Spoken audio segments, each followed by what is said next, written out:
श्रीलक्ष्मी श्रीमहालक्ष्मी क्षीरसागरकन्यका उत्तिष्ठ हरिसम्प्रीते भक्तानां भाग्यदायिनी।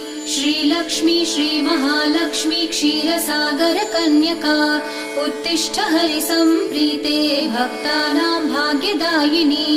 उत्तिष्ठोत्तिष्ठ श्रीलक्ष्मी विष्णुवक्षस्थलालये उत्तिष्ठ करुणापूर्णे लोकानां शुभदायिनी।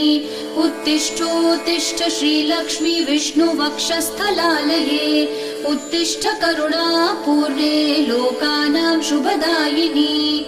श्रीपद्ममध्यवसिते वरपद्मनेत्रे श्रीपद्महस्तचिरपूजितपद्मपादे श्रीपद्मजातजननी शुभपद्मवक्त्रे श्रीलक्ष्मी भक्तवरदे तव सुप्रभातम्।